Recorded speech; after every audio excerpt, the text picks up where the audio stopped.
Vamos falar sobre alguns mitos sobre o processo terapêutico. Vamos lá, mito número 1 que eu vou listar aqui.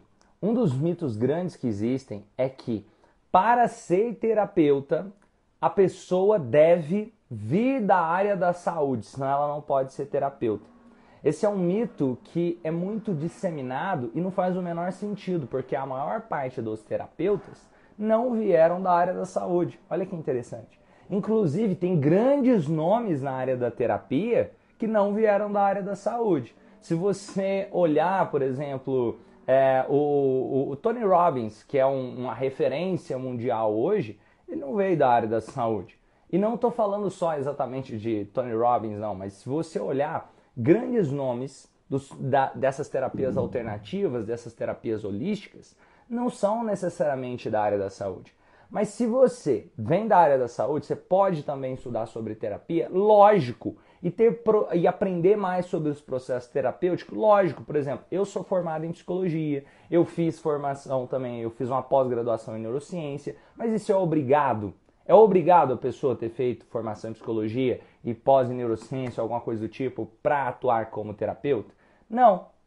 Você pode trabalhar como terapeuta mesmo sendo autodidata. Ou seja, se você ler um livro, entender algum tipo de técnica, você pode usar dessas técnicas.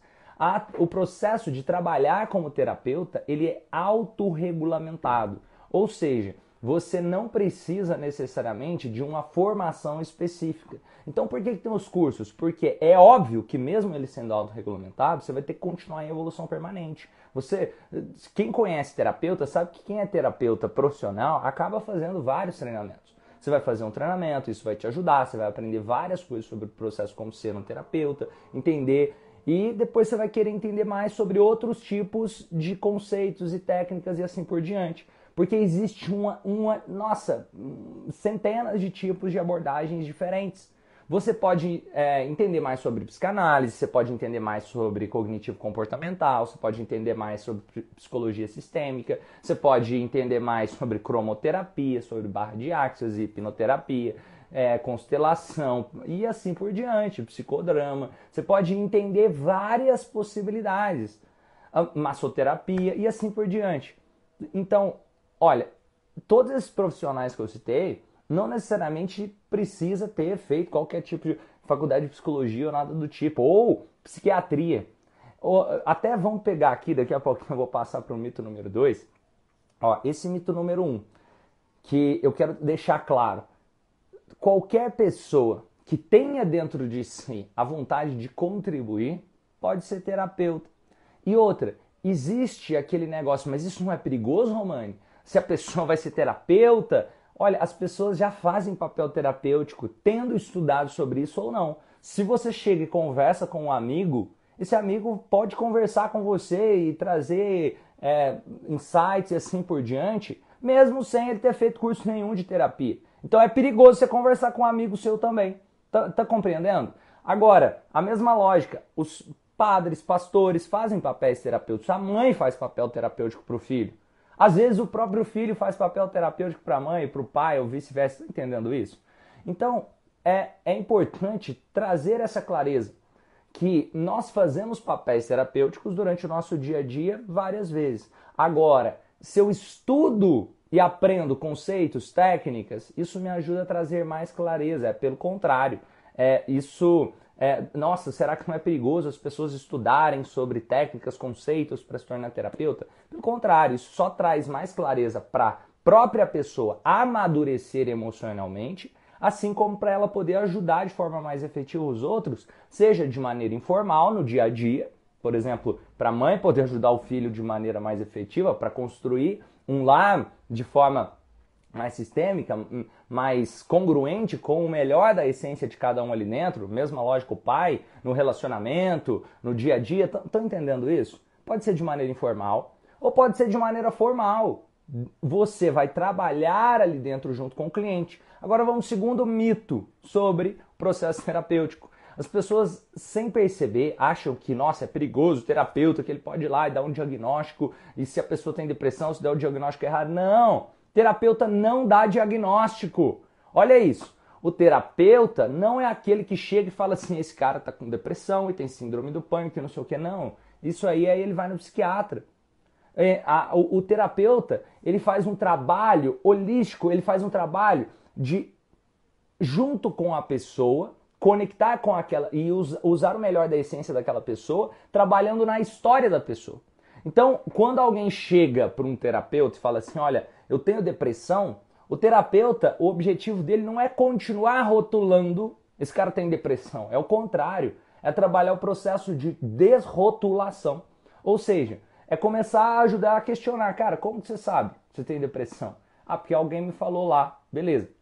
Não, só porque alguém te falou, então você passou a ter depressão? Me fala no seu dia a dia. O que acontece no seu dia a dia que faz você saber que você tem depressão? Aí a pessoa começa a entender, opa, tem um momento ali que eu acho que tudo vai dar errado, e aí eu começo a ficar sem perspectiva de futuro, e assim por diante. Então eu trabalho a história da pessoa, não o rótulo. Eu não é, cara, esse cara tem esse tipo de transtorno, aquele, cara, o terapeuta ele vai trabalhar o que está por trás do rótulo. E esse é o papel terapêutico. Eu vou ajudar a pessoa a fazer as pazes com a própria história, ao mesmo tempo que eu ajudo as pessoas usarem a própria história de maneira mais efetiva no presente e no futuro. No presente e no futuro, como assim? Porque eu crio uma perspectiva de futuro mais congruente com a minha própria essência. Todo mundo deveria fazer terapia. E o processo, isso é a metodologia transformacional que eu desenvolvi, que não se limita somente a uma coisa. Essa metodologia transformacional, ela junta todos os conceitos, vocês vão ver, de hipnoterapia, de psicologia sistêmica, gestalt terapia, e assim por diante, neurociência, e assim por diante. Por quê? Porque tem um ser humano na minha frente. E aquilo que eu puder usar para ajudar aquele outro ser humano, eu posso usar para ajudar aquele outro ser humano, e não é necessariamente ficar só dando conselho, não. Tem fundamento, tem técnica. Vocês vão ver isso também no treinamento do terapeuta transformacional e vão entender o seguinte, o terapeuta não precisa... vamos lá, para o terceiro mito. Tem terapeuta que acha que precisa ser perfeito para ser terapeuta. É óbvio que não. Você pode se tornar um terapeuta profissional mesmo tendo seus desafios. Todos nós somos humanos. Eu sou humano. Você acha que eu não tenho desafio nenhum na minha vida?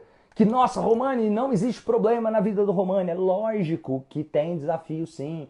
O cara que fica falando, eu nunca tenho problema nenhum, que nada, que não sei o quê. Cara, você pode ter certeza que provavelmente ele tá mascarando algumas coisas aí pra você. Ou, entende o seguinte, todos nós vamos ter algum desafio no dia a dia. Vai vir problema mesmo, mas agora eu consigo lidar melhor com esses problemas. Não é porque eu sou terapeuta, eu estudei o processo terapêutico, que nunca mais vai aparecer um problema na minha vida. É que agora eu tenho mais recursos para poder lidar com isso. Eu tenho mais autoconhecimento, eu desenvolvo a minha maturidade.